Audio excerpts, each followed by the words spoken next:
안녕하십니까? 사도행전 두 번째 시간입니다. 교회는 성령 공동체입니다. 교회는 성령 공동체입니다. 라는 제목으로 하나님 말씀 증거하도록 하겠습니다.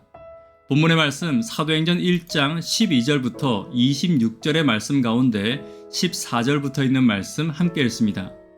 여자들과 예수의 어머니 마리아와 예수의 아우들과 더불어 마음을 같이하여 오로지 기도에 힘쓰더라. 모인 무리의 수가 약 120명이나 되더라.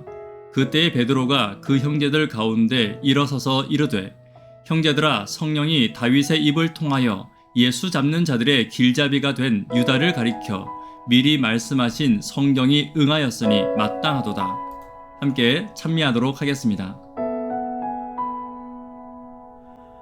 주 선한 능력으로 안으시네. 그 크신 팔로 날 붙드시네.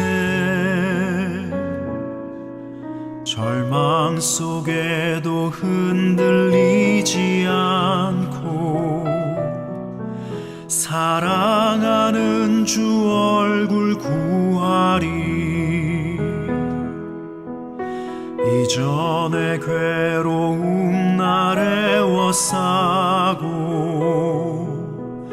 고난의 길을 걷는다 해도 주님께 모두 맡긴 우리 영혼 끝내 승리의 날을 맞으리. 선한 능력으로 일어서리. 주만 의지하리. 믿음으로 우리 고대 안에 주 오실 그날 영광의 새 날을 맞이하리. 교회가 세워진 목적은 친교도 아니고 연합도 아니라 사명을 위해 세워졌습니다. 사명을 위해 친교도 필요하고 연합도 필요한 것이며 다른 모든 것도 필요하다는 것을 잊지 않아야 합니다. 사명을 이루기 위해 교회는 먼저 교회의 사명을 세우고 교회의 정체성을 다시 확인하는 일이 필요합니다. 그리고 교회의 정체성을 이루기 위해 기도해야 하며 끊임없이 그 정체성에서 벗어나지 않기를 위해 성령께 지혜를 간구해야 합니다. 그렇다면 우리가 기도하고 함께 이루기를 위해 성령께 지혜를 간구해야 하는 교회의 정체성은 무엇입니까? 오늘 본문을 통해 세 가지로 살펴보도록 하겠습니다. 첫 번째로 교회는 성령 공동체임을 잊지 않아야 합니다. 14절입니다. 여자들과 예수의 어머니 마리아와 예수의 아우들과 더불어 마음을 같이하여 오로지 기도에 힘쓰더라. 예수 그리스도의 부활과 승천을 목격한 제자들은 예수님의 명령대로 예루살렘으로 돌아옵니다. 그리고 베드로를 비롯해 사도들과 120명의 무리들은 마가의 다락방에 모여 마음을 같이하여 오로지 기도에 힘쓰게 됩니다. 그들이 그처럼 간절히 그리고 목숨을 내어놓고 기도하는 목적은 오직 주님이 약속하신 성령을 받기 위해서였습니다. 왜냐하면 교회는 오직 성령의 능력으로만 세워질 수 있기 때문입니다. 좋은 건물이 있다고 해서 돈이 많거나 인재가 많다고 해서 참된 교회를 세울 수 있는 것은 아닙니다. 다윗은 부와 권력이 있었고 간절히 성전을 세우고 싶은 마음도 있었지만 그는 성전을 세우지 못했습니다. 참된 교회는 오직 성령의 임재와 역사만으로 세워지는 것입니다. 그러므로 교회는 성령이 임하기를 사모하고 간절히 기도해야 합니다. 아무리 비싼 건물도 성령의 임재 없는 건물은 교회가 아닙니다. 이스라엘의 광야 성소를 기억해 보십시오. 금으로 만든 물건이라 하더라도 성령의 기름 부음이 없이는 성물이 되지 못했고 성전에서 사용조차 되지 못했습니다. 성령의 기름 부음이 없이는 아무리 귀한 것이라도 성전에서는 무가치한 것입니다. 그렇다면 성도는 어떻습니까?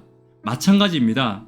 성물이 성령으로 가치를 부여받고 하나님의 성전에서 사용되었듯이 성도 역시 성령의 임재가 있어야 참된 성도가 될 수 있는 것입니다.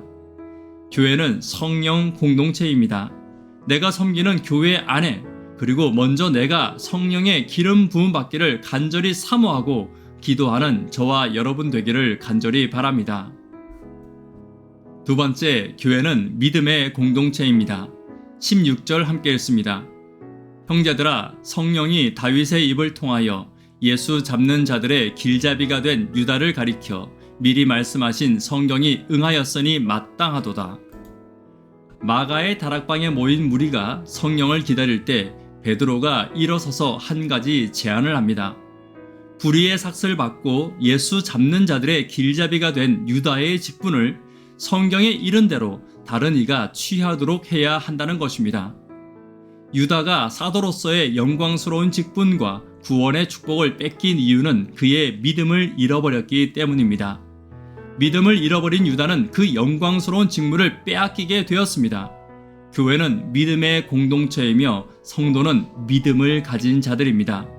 그리고 믿음은 말로만 하는 것이 아니라 순종과 믿음에 대한 증거가 따르는 것이 참된 믿음입니다. 순종과 증거 없이 입술로 믿는 믿음은 생명이 없는 믿음이라고 야고보서는 말하고 있습니다. 다르게 말하면 입술로 믿는 것은 영광스러운 직분을 빼앗기고 구원도 빼앗길 수 있다는 것입니다. 하나님께서는 성도들을 하늘에 초청하실 때 어떤 조건도 말씀하지 않으셨습니다. 단 한 가지, 믿음만 보시겠다고 말씀하셨습니다. 성도는 믿음을 항상 점검해야 합니다. 믿음을 위해 기도하고 믿음을 달라고 하나님께 기도해야 합니다. 그리고 내가 믿음대로 살고 내가 믿는 믿음을 증거하는 삶이 되기를 위해 성령께 날마다 간구해야 하는 것입니다. 성도는 믿음의 백성이며 교회는 믿음의 공동체입니다. 믿음은 입술에서 시작되는 것이 아닌 말과 행동에서 시작되는 것임을 잊지 않아야 합니다. 오늘 우리의 믿음을 점검하고 믿음을 위해 기도하는 저와 여러분 되기를 간절히 바랍니다. 세 번째, 교회의 사명을 이루기 위해 교회는 사명 공동체임을 잊지 않아야 합니다. 24절과 25절입니다. 그들이 기도하여 이르되 뭇사람의 마음을 아시는 주여, 이 두 사람 중에 누가 주님께 택하신 바 되어 봉사와 및 사도의 직무를 대신할 자인지를 보이시옵소서. 제자들은 베드로의 말대로 유다의 자리를 대신해 12사도의 수를 채울 자를 선출하기로 결정합니다. 그리고 예수님과 늘 함께한 자들 중에 그분의 부활을 전할 일꾼으로 ματ대아가 선출됩니다. 그런데 사도들은 왜 굳이 12사도의 수를 채우려고 하고 있는 것입니까? 사실 오해하지 않아야 하는 것은 12이라는 수가 중요한 것이 아니었습니다. 제자들은 자신들이 이스라엘의 12지파를 잇는 새로운 이스라엘임을 분명히 알았습니다. 그렇기 때문에 12명을 채우는 것 자체가 중요한 것이 아니라 광야에 이스라엘이 가졌던 사명을 이어가기 위해 12를 세우고 있는 것입니다. 복음을 보전하고 복음을 전하고 복음을 가진 자들을 보호하는 일과 복음을 가진 자들과 함께 가나안을 향해 가듯 하늘을 향해 가는 온전한 사명을 위해 맏대아를 세우고 있는 것입니다. 이것은 사람을 세우고 12를 세우는데 목적이 있는 것이 아니라 근본적으로는 교회의 사명을 세운 일이었습니다. 교회는 친목단체가 아닙니다. 동호회나 봉사단체는 더더욱 아닙니다. 교회는 예수님이 부어주시는 성령이 거하시는 새로운 이스라엘이며 인류의 역사를 주관하시는 하나님이 준비하신 구원의 방주로서의 사명 공동체입니다. 그리고 교회는 새로운 이스라엘입니다. 교회가 크고 작고 사람이 많고 적고를 떠나서 사명을 잃어버린 교회가 되어서는 안 됩니다. 사명을 간직하고 사명을 향해 갈 때 하나님께서 초대교회 성도들과 교회에게 한없는 축복과 성령을 부어 주셨듯이 오늘 교회도 사명을 찾을 때 하나님께서 축복과 성령과 부흥을 부어 주실 것입니다. 말씀의 결론 맺도록 하겠습니다. 교회는 교회의 정체성을 먼저 세워야 합니다. 교회는 어떤 정체성을 가져야 합니까? 교회는 성령 공동체입니다. 교회는 믿음의 공동체입니다. 교회는 사명의 공동체임을 결코 잊지 않아야 합니다. 기도 제목 함께 나누도록 하겠습니다. 전도회를 위해서 기도 부탁드립니다. 구조자들을 위해서 하루 10분 하나님과 동역하기를 위해서 기도해 주십시오. 교회의 청년, 학생, 어린이들을 위해서 기도 부탁드립니다. 교회의 정체성을 잃어버리지 않아야 합니다. 교회는 성령 공동체이며 믿음의 공동체이며 사명의 공동체임을 잊지 않고 교회의 정체성을 다시 세우고 부흥의 축복이 있는 교회와 성도 되기를 간절히 바랍니다. 이 시간 개인적으로 기도하도록 하겠습니다. 감사합니다.